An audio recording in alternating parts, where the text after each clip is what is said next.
জান্নাতের টিকিট যারা দিচ্ছেন আপনারা মরবেন না। এই লোকগুলো আর তো চিন্তাও করে না যে আমি যে টিকিট দিতেছি আমি তো মরার পরে আল্লাহ আমার ধরবো, টিকিট কই থেকে পাইলাম এটা তো জিজ্ঞাসা করবে আল্লাহ। এই চিন্তাটা তাদের মাথায় নাই। আল্লাহ তাদেরকে হেদায়েত দান করুক, বলে না আমিন। আল্লাহর ওলিরা জান্নাতে যেতে পারবে না এই ওয়াজ করে আর নিজেরা জান্নাতের টিকিট বিক্রি করে। হায় হায় হায় হায়, কোথায় গিয়ে পৌঁছেছে জমানা। আল্লাহ তাআলা তাদের হেদায়েত দান করুক, বলে না আমিন। আমি আপনাদের অনুরোধ করে যাচ্ছি, আমি যখন বালক ছিলাম ছোট, এই ছোট ভাইদের মতো এই ঘুমায় না কি চোখ টুক লাল হয়ে গেছে, হ্যাঁ এদের মতো যখন বয়স ছিল আমার, আমি ফজরের কমপক্ষে 1 ঘন্টা আগে ঘুম থেকে উঠতাম আজানের। ওইটা এলাকার যত যুবক ছেলে আছে আমার বয়সী যারা, আমার সিনিয়র বড় ভাই যারা এবং মুরব্বী যারা নামাজি, সব বাড়ি বাড়ি ঘুরা আমি সালাত সালাত সালাত এভাবে ডাকতাম। ডাইকা 70-80 জন মানুষ লইয়া ফজরের নামাজের জামাতে যাইতাম। তো এটা হলো আবার বাল্যকালের কথা বলতেছি। তো আলহামদুলিল্লাহ আপনারাও চাইলে পারবেন নাকি পারবেন না? এই তো আওয়াজ একটু বোঝা যায়, বলেন ইনশাআল্লাহ। ফজরের নামাজ যুবকরা একটা দল বেঁধে মসজিদে যেতে পারবেন না? চেষ্টা করেন, একটা গ্রুপ করেন। আপনি জানেন দাদু, ফজরের নামাজের 2 রাকাত সুন্নত, এই 2 রাকাত সুন্নতের কথা দয়াল নবীজি বলেছে খাইরুম মিনাদ দুনিয়া ওয়া মা ফিহা। গোটা দুনিয়াতে যত ধন সম্পদ, হীরা মণিমুক্তা স্বর্ণ যা কিছু আছে সব যদি এক পাল্লায় রাখে, ফজরের 2 রাকাত সুন্নতের দাম আল্লাহর কাছে আরো বেশি। এই নামাজ ইয়া রাসূলুল্লাহ, এই 2 রাকাত সুন্নত নামাজ আদায় করবেন, তারপরে ফরজ নামাজ আদায় করে একটা বিশেষ আমল আছে, আমি বলে দিই আপনাদের, বলবো। ফজরের নামাজ যখন শেষ হয়ে যাবে কিংবা অন্যান্য নামাজ যখন শেষ হবে, বিশেষ করে ফজরের নামাজের ব্যাপারে আপনাদেরকে কয়েকটা আমল বলে যাই। নামাজ শেষ হইলে প্রথমেই আপনারা ইস্তেগফার পড়বেন 3 বার, আস্তাগফিরুল্লাহ 3 বার পরেই আপনারা একটা দোয়া পড়বেন, লা ইলাহা ইল্লাল্লাহু ওয়াহদাহু লা শারীকা লাহ লাহুল মুলকু ওয়া লাহুল হামদু ওয়া হুয়া আলা কুল্লি শাইইন কাদির। এই দোয়াটা পড়বেন। এরপরে আরো কিছু ছোট ছোট তাসবিহ আছে, এর মধ্যে একটা তাসবিহ আছে 7 বার যদি পড়তে পারেন, একটা তাসবিহ আছে যদি 7 বার তিলাওয়াত করেন, এই দোয়া 7 বার পড়ার সাথে সাথে আপনার জন্য আগামী দিনের যতটা সময় আছে ওই সময়টা ফেরেশতারা আল্লাহর কাছে ক্ষমা চাইতে থাকবে, আপনার গুনাহ মাফের জন্য আল্লাহর কাছে ইস্তেগফার করতে থাকবে। এমনকি ওই দিনের ভিতরে আপনি যদি ইন্তেকাল হয়ে যান, আমার আল্লাহ আপনাকে শহীদ মৃত্যু দিবে, আখিরাতে জান্নাতের বাসিন্দা বানায়া দিবে। সেই দোয়াটা ছোট্ট একটা দোয়া, আমার সাথে বলুন, আল্লাহুম্মা আজিরনি মিনান নার। 3টা শব্দ, আল্লাহুম্মা আজিরনি মিনান নার, আল্লাহুম্মা আজিরনি মিনান নার। এটা কয়বার পড়া লাগবে? 7 বার। বলেন কয়বার? 7 বার। আল্লাহুম্মা আজিরনি মিনান নার এটা পড়বেন। এরপরে সূরা হাশরের শেষ 3 আয়াত পাঠ করবেন, হুয়াল্লাহুল্লাযী লা ইলাহা ইল্লা হুয়া আলিমুল গায়বি ওয়াশ শাহাদাতি হুয়ার রহমানুর রহিম। এই 3টা আয়াত পুরোপুরি তেলাওয়াত করবেন। করলে কি হবে?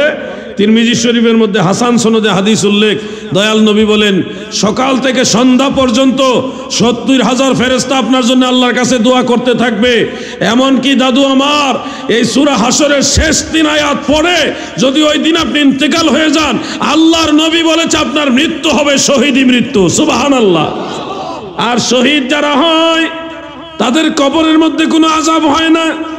শহীদ যারা হয় তাদের কবরে মুনকার নকির এসে প্রশ্ন করে না। এটা আমার নবীজির হাদিস দ্বারা প্রমাণিত। 8 প্রকার মানুষ আছে যাদের কবরের মধ্যে কোনো সওয়াল করা হবে না। এর মধ্যে প্রথম শ্রেণীটাই হলো যারা শহীদ হয়, তাদের কবরে মুনকার নকির আসবে না, প্রশ্ন করা লাগবে না। তাদেরকে আমার আল্লাহ এক ঘুম পাড়ায় দিবেন, এক ঘুমে হাসর হবে। ওই হাসর হওয়ার মাঝখানে যতটা সময় যাবে, এই টোটাল সময়টা যদিও হাজার হাজার বছর, এমনকি কিয়ামতের পরে হাসরের ময়দানের আগের এই সময়টা সর্বনিম্ন হলো 40,000 বছর। এরপরে যেদিন মারা যাবে এদিন থেকে কিয়ামতের আগে যত বছর, এটা কোনো হিসাব নাই।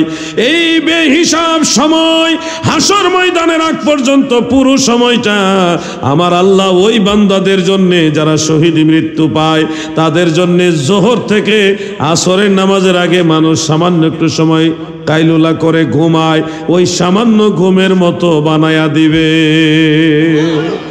মাঝখানে চলে যাবে বিশাল সময়, সে টেরও পাবেন এত লম্বা সময় চলে গেছে। সুবহানাল্লাহ। এই জন্য আপনাদেরকে আমলগুলি করতে হবে।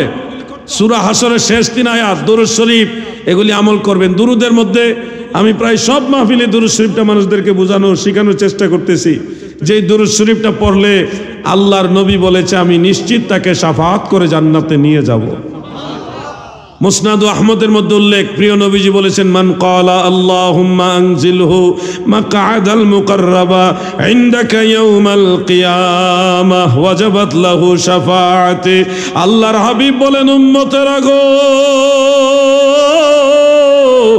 মান ক্বালা যারা বলবে আল্লাহুম্মা আনজিলহু মাকআদাল মুকাররাবা ইনদাকা ইয়াউমাল কিয়ামাহ, এই দুরূদ শরীফ যারা পাঠ করবে রহমতের নবী বলেন ওয়াজাবাত লাহু শাফাআতি, তাকে শাফাআত করে জান্নাতে নেওয়া আমি রাসূলুল্লাহর জন্য ওয়াজিব। এই দুরূদ শরীফটা আমল করবেন কিনা ইনশাআল্লাহ? আমার সাথে 2-1 বার পড়েন, তাহলে কিছুটা ব্রেইনে ঢুকবে। বলুন আল্লাহুম্মা আনজিলহু মাকআদাল মুকাররাবা। মাকআদাল মুকাররাবা, এটা একটু কঠিন শব্দ তো, কয়েকবার পড়েন। মাকআদাল মুকাররাবা ইনদাকা ইয়াউমাল কিয়ামাহ। আরেকবার বলুন আল্লাহুম্মা। এই যুবকরা বলো আল্লাহুম্মা আনজিলহু মাকআদাল মুকাররাবা ইনদাকা ইয়াউমাল কিয়ামাহ।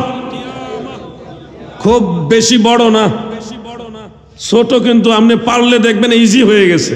আল্লাহুম্মা তো মুখস্থ আছে, শেষে ইনদাকা ইয়াউমাল কিয়ামা এটাও পারবেন, মুখস্থ করবেন। শুধু মাঝখানে আনজিলহু মাকআদাল মুকাররাবা, আনজিলহু মাকআদাল মুকাররাবা, এইটুকু যদি মুখস্থ করে দিনে কমপক্ষে 1 বার পড়তে পারেন, পড়লে তো বেশিবার পড়বেন, না পারলে 11 বার পড়বেন, যদি সময় থাকে 100 বার পড়বেন, আরো সময় থাকলে আরো বেশিবার পড়বেন।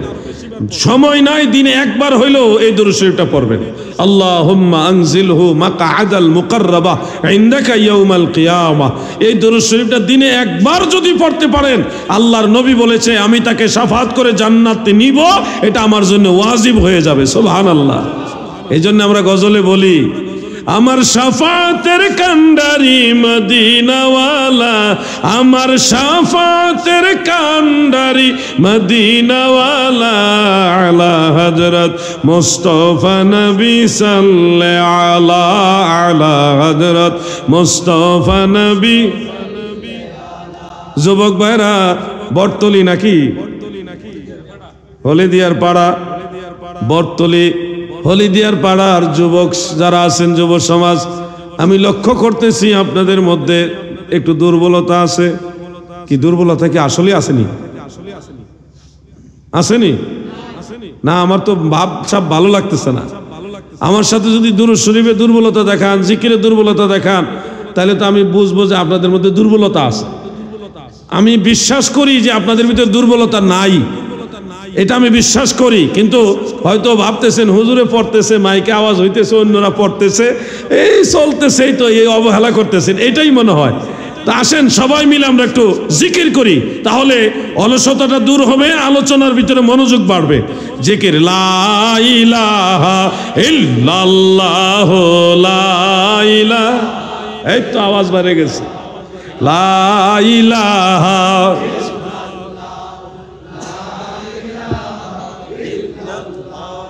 মাশরিকে মাগরিবি দিক বিদিক চলিল সেই আলোর চিক, উড়িল নিশান তাওহীদের পড়ুন কালিমা মুসলমান, লা ইলাহা।